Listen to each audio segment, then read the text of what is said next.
जय जगन्नाथ फ्रेंड्स मु विश्वजित आपन स्वागत करछि Career IQ Odisha YouTube channel रे।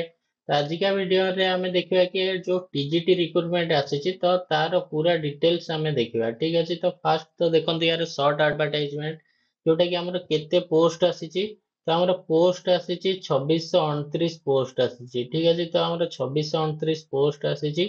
आउ सेतिर हमें देखिबा कि को टीचर आसीछि। तो फास्ट तो टीजीटी आसीछि, और संस्कृत टीचर आसी, and Hindi teacher, PET teacher आसी। ठीक अछि, तो हमर यार एप्लीकेशन केबेटू स्टार्ट होजी।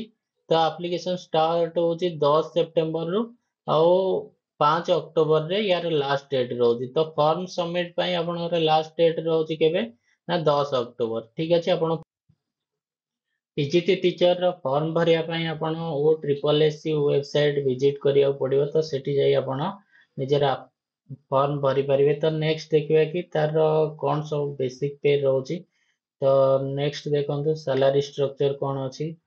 तो फर्स्ट तो ट्रेंड ग्रेजुएट टीचर आउ हिंदी टीचर, संस्कृत टीचर यार बेसिक स्केल पे रही केते 35,400 स्केल पे रही। पीईटी टीचर स्केल पे रही 23,600 टका। ठीक अछि, नेक्स्ट देखिबा एलिजिबिलिटी क्राइटेरिया कौन रही। एलिजिबिलिटी क्राइटेरिया रे देखंतु फास्ट तो एज केते रही आपनको मिनिमम 21 वर्ष रु 38 वर्ष होइतिले ही आपण अप्लाई करि परिबे, जोटा कि हमर 1 जनवरी 2024 भीतर। ठीक अछि, 1 जनवरी 2024 भीतर आपनको 38 वर्ष रु कम और 21 वर्ष रु अधिक होइतिले आपण अप्लाई करि परिबे। ठीक अछि, तो पोस्ट देखो ये एजुकेशनल क्वालिफिकेशन कौन रही। एजुकेशनल फास्ट तो आपण मिनिमम ग्रेजुएशन कंप्लीट करिथिया दरकार। आर्ट्स साइंस कॉमर्स स्ट्रीम रो आपण करिथिया दरकार। एंड नेक्स्ट आपणकर बीईडी नियाती भाबरे आवश्यक। ठीक अछि, तो मिनिमम आपणकर एग्रीगेट जो मार्क रही ग्रेजुएशन एटा 45% रही। जनरल पिला मानन पई 50% रही। ठीक अछि,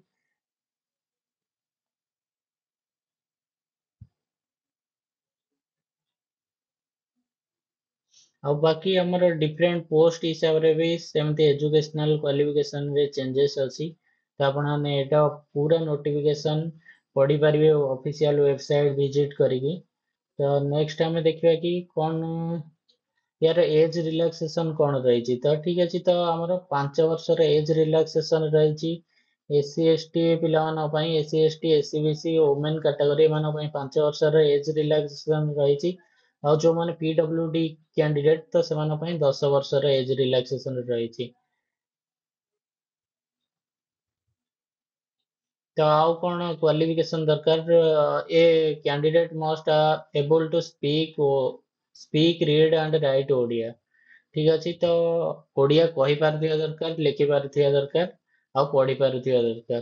तो एटा मिनिमम क्वालिफिकेशन जोटा कि सब पिला मान पाखरे अछि। तो अदर एलिजिबिलिटी क्राइटेरिया एटी आपण देखि पारिबे कि इंडियन सिटीजन हेतिया दरकार। तो यही सब डिटेल्स रही। तो नेक्स्ट आम आगू जा। तो एग्जामिनेशन फी देखते ये कौन सी प्रकार एग्जामिनेशन फी नहीं, ये सब पिला फ्री रे ही अप्लाई करें। ठीक अच्छे, तो ये पीडीएफ आपण डाउनलोड करने आपण O triple S C official website visit करें। तो आज एति, जय हिंद, जय जगन्नाथ।